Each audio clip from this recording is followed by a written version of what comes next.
Bonjour et bienvenue, voici notre tour d'horizon économique, géopolitique, sanitaire et boursier. Et nous sommes le jeudi 2 décembre. Et pour comprendre comment tourne la planète finance, bien chahutée aujourd'hui, c'est sur la bourse au quotidien et nulle part ailleurs. Et l'épisode du jour s'intitulera Les portes de saloon battent à la volée. Est-ce que c'est le shérif qui débarque? En tout cas, depuis vendredi dernier, oui, on est en pleine séquence porte de saloon.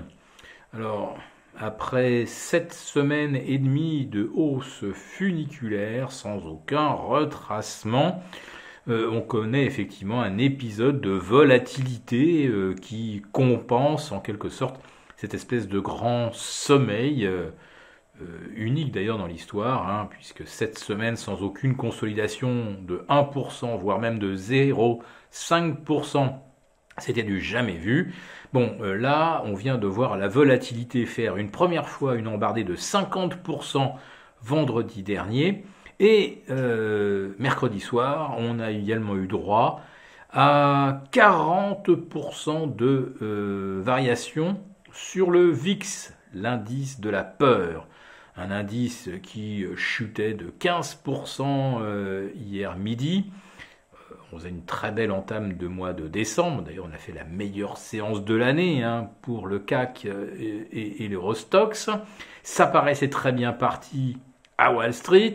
Et puis, patatras, voilà d'un seul coup qu'on annonce avoir détecté le premier cas de patients, de personnes contaminées au variant Omicron. Et alors là, ça a été panique à bord.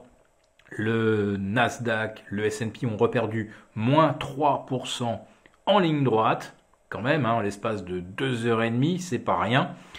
Et, ben le rendement, ou plutôt, non, l'indice de la peur, le VIX, il a pris 40%. En ligne droite, là, comme ça aussi, en l'espace de 3 heures. Bon, des mouvements comme ça, évidemment, ça secoue un peu.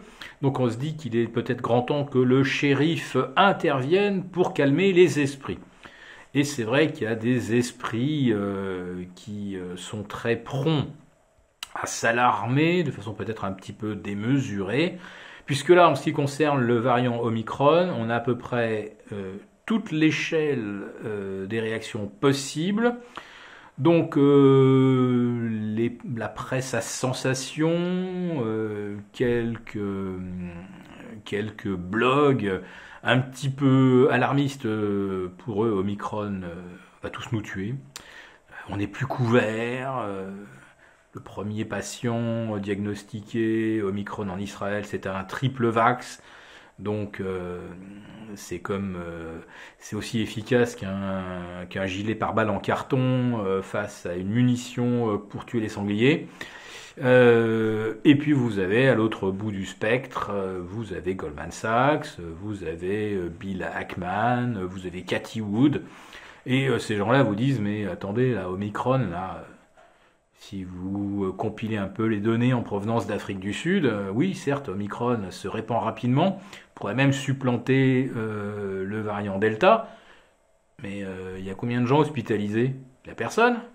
C'est un rhume. Alors, moi, j'en sais rien. Je vous livre juste les observations des uns et des autres.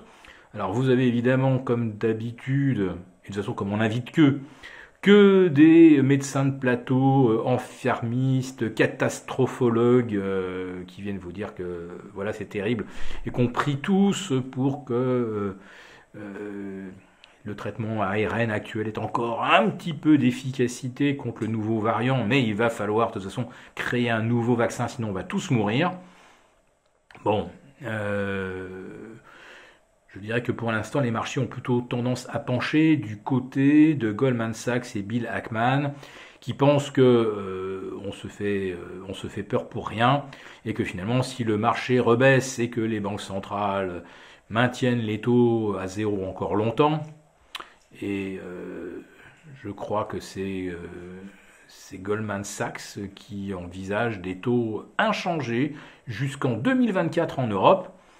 Donc un variant relativement bénin et qui serait d'ailleurs une fantastique occasion de tous s'immuniser finalement pour avoir des défenses naturelles qui sont reconnues plus efficaces que celles d'un quelconque traitement vaccinal ou autre.